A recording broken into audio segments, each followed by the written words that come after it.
কবিতা মশাই শুনছেন, লিখেছেন সলিল চৌধুরী। ও মশাই শুনছেন, ও মশাই শুনছেন, শুনছেন। নিশুতি মাঝরাতে চিৎকার শুনে ঘুম ভেঙে যেত। পাগলটা আবার এ পাড়ায় এসেছে। ও যে কি শোনাতে চায় তা কেউ জানে না। বড় জোর 1 মিনিটের জ্যোতি, তারপর আবার ওই চিৎকার, ও মশাই শুনছেন। আওয়াজটা ক্রমশ দূর থেকে দূরে মিলে যেত। রাস্তার কুকুরগুলো ঘেউ ঘেউ করতে করতে হাঁপিয়ে গিয়ে এক সময় থেমে যেত। কিন্তু ওই চিৎকার থেমে গেলেও বহুক্ষণ ধরে ওই ধ্বনি কলকাতার হর্মে হর্মে দেয়ালে দেয়ালে ধাক্কা খেতে খেতে অনুরণিত হতে থাকতো। ও মশাই শুনছেন, শুনছেন। সারা কলকাতা এবং শহরতলি কোনো না কোনো পাড়ায় নিশুতি মাঝরাতে কোনো না কোনো দিন ওই চিৎকার শুনে লোকের ঘুম ভেঙে যেত।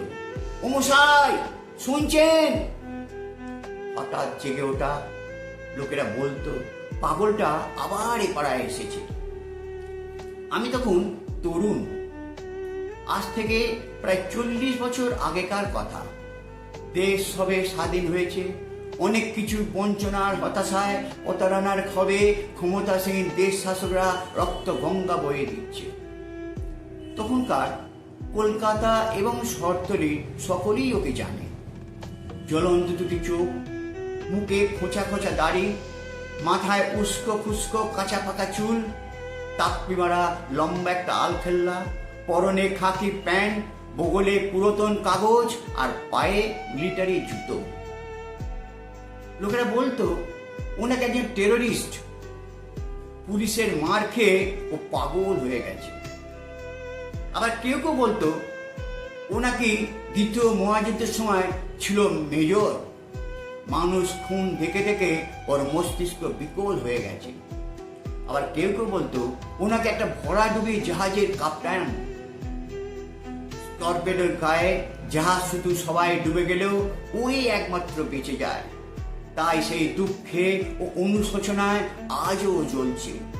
তাই ও যেন চিৎকার করে বলতে চাইছে ও কি করে বেঁচেছে। আবার কেউ কেউ বলতো মানুষ নয়, প্রেতাত্মা। অনেক চেষ্টা করেও লোকে বার করতে পারেনি ও দিনের বেলা কোথায় থাকে। রাত্রিবেলায় ও একদিন এক পাড়ায় উদয় হতো, তারপর আবার ওই রাত্রে কোথায় যেন মিলিয়ে যেত। অনেকে শোনা যায় যে একবার শ্যামবাজারের ছেলেরা ওকে ঘিরে ধরে জিজ্ঞেস করেছিল, বলুন বলুন আপনি কি শোনাতে চান, বলুন।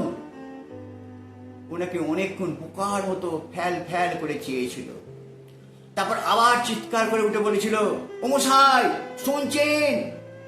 সেদিনের ওই চিৎকার খুব আর্তনাদের মতো শুনেছিল ওর কণ্ঠে। তারপর প্রায় 1 দশক পরে বিধবা মা ছোট ছোট ভাই বোনেদের নিয়ে অকুল সমুদ্রে ভাসতে ভাসতে কলকাতার বাস উঠল। ততদিনে আবার অনেক কিছু জীবনের মানে বদলে গেছে। নতুন চেতনা, নতুন মূল্যবোধ নিয়ে ভাবতে শিখেছি। দেশ ছেড়ে চলে গেছি বহু দূরে।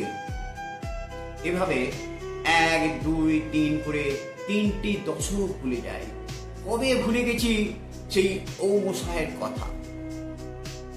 আগরতলায় গিয়েছি জাতীয় সংহতি সভায় সম্মেলনে যোগদান করার জন্য।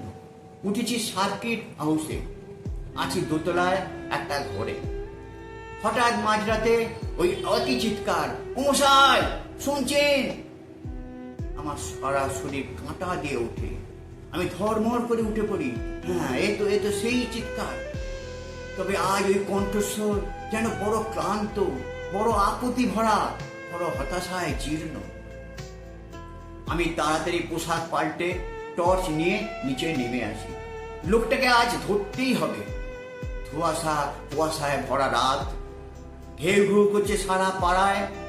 রাস্তায় নেমে আমি টর্চ জ্বালালাম, কিন্তু কোথায় কোথায় গেল সেই লোকটা? তবে কি আমার সোনার ভুল? এ কি আমার স্বপ্ন? হতাশায় অনেকক্ষণ আমি অন্য মনস্ক হয়ে পথ হাঁটলাম। দূরে কোথায় যেন শোনা যাচ্ছে খোল করতাল নিয়ে তারা গান ধরেছে। আজ অনেক দিন পরে মনে পড়ল সেই ছোটবেলায় কত স্বাদ, কত স্বপ্ন, কত স্মৃতি যেন মিশে আছে ওই চিৎকারের মধ্যে। কত কিছু বলার ছিল, কত কিছু করার ছিল, কত সোনালি দিন আমার বৃথা গেল। সেদিনে সেই আধপটা কলিদের ভাষা না বলতে পারায় পঞ্জীভূত বেদনায় আমার বুক ফেটে চৌচির হয়ে গেল।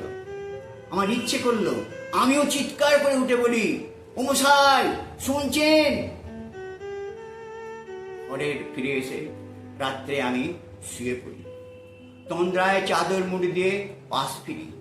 সত্যিই তো কত কিছু বলার ছিল, কত গল্প, কত কথা, কত গান।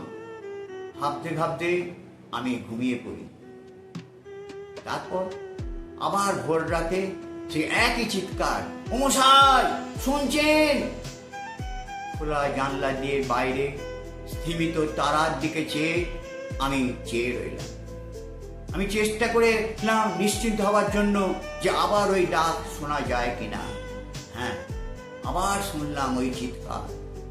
তবে বিগত 40 বছরে ওই চিৎকারের সঙ্গে দুটো নতুন শব্দের সংযোজন হয়েছে। ও মশাই শুনছেন? কান পাতুন, কান পাতুন, কান পাতুন।